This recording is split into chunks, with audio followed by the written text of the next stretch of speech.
Guys, it's Kylie. So today we're going to talk about kombucha.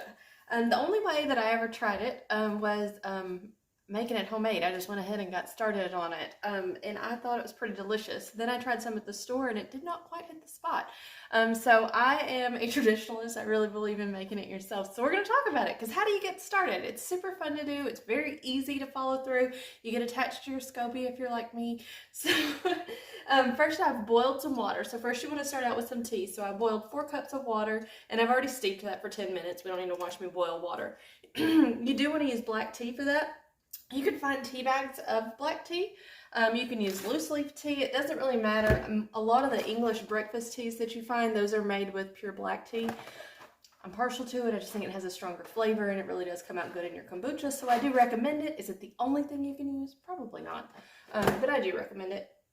Then next we're going to take some sugar. You do want to use real sugar for this. This is not a time that you can use your artificial sweetener. This is what's going to feed your SCOBY. So you want to make sure that it's got a plentiful amount of food. We're going to make a gallon of kombucha this time around, so I am going to use 1 cup of sugar. Basically, a lot of that's going to get used up by your SCOBY. It's going to feed off the sugar, so it needs it to live. So make sure that that gets good and dissolved before you add it to your gallon container. Make sure my tea's still hot here from where it was boiling, so it should dissolve pretty good.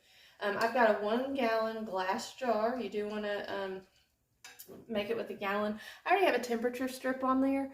Helps you kind of gauge that. You can do it with a thermometer if you want to. I just happen to like this. It's a really cheap alternative, and it lasts for a long time. You can replace them as they go out if you need to, or if they start peeling off. Whenever you use your jar, because you're probably going to make it again, right? Hopefully, because that means you like that. You want to make sure you wash your jar with the SCOBY not included in it. Obviously, he's got to find a separate home. But you do not want any soap residue in there, because it's going to kill your culture. So you need to make sure that you get it rinsed out really well. Some people wash it out with a little bit of white vinegar. You are perfectly able to do that, but you do want to make sure there's no soap on it. You want to try to touch the SCOBY as little as possible. So we keep talking about the SCOBY. Make sure my sugar's dissolved, and it is. I'm going to pour that in there separately. I'm going to make a mess if I do it over the counter. I'm really good at making a mess, but give me just 1 second. Let me pour this into the container over the sink, and I'll be right back. Okay, so I switched the tea over to the jar. Good thing I used the sink. So then I've got it together. So your temperature on this, you do not want to add your SCOBY until the temperature's right. So it can be between like 68 and 86 degrees. You're going to keep it at room temperature stored anyway. Too hot and it's going to kill the culture. So you want to make sure that you're doing it the correct way, and you're really not going to get below that with room temperature. Mine's already showing that it's at 82 degrees, so it's good to go in here. And I've already added water to take it up to about the fill line. You can add more water once you get the SCOBY in if you want to, just so you don't overfill it. It does have a little bit of starter tea with it. So before we add the SCOBY, we do want to check the temperature. It's super important, or else you're going to kill your little baby SCOBY. Don't want to do that. And then we want to check pH levels. So there's a little kit that you can get. It's super cheap. Probably a good idea whenever you're starting. I usually know how much of vinegar to add if I'm going to have to for my pH levels. I guess once you start making it, you just kind of go, oh, that's right or that's not. But best case is to look at one of these and then kind of check it out for yourself. So I've got some pH strips right here. And you want to make sure that it is below 4.5 on the pH. So I've got a little straw just as my dropper. I've got my little strip. You can check it here. Just do a little across there. As we can see, it's really dark.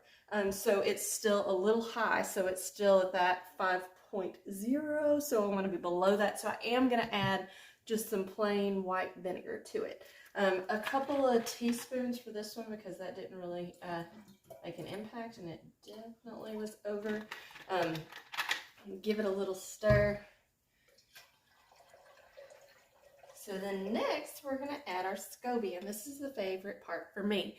So that's my SCOBY.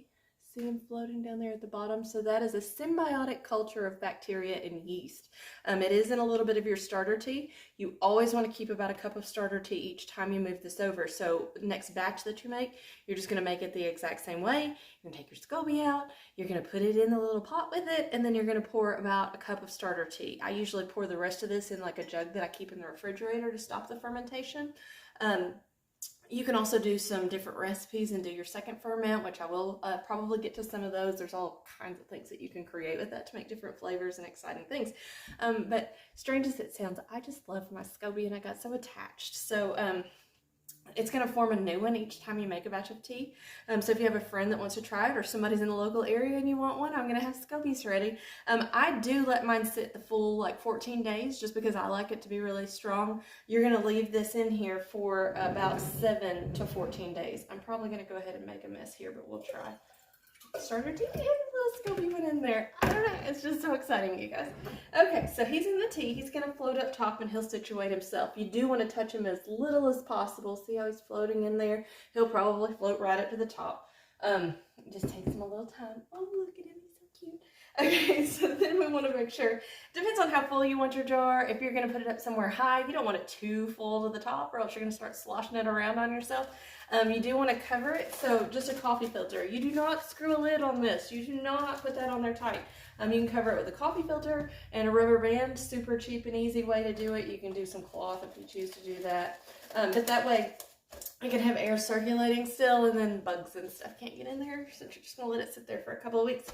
You do want to put it in a dark place, so I usually put it in my cabinet, so I just have it in there for my 2 weeks. Test it in about 7 days, see if you like the taste of it. If it's you're wanting to do a little bit more to it or let it go a little longer on your ferment, like I said, I leave it to the 14 days personally, so I pretty much always take it out to that level. So this is how you start your starter tea. It'll be ready to drink in 14 days. Remember, don't get rid of all of your tea. Make sure you save a little bit for that SCOBY to float in, and you can let it store in there for a little while if you want to before you make your next batch, but I do it about every 2 weeks. So if you have questions, let me know. If you need a SCOBY and you're in town, also let me know. And if you make it, I want to know about it.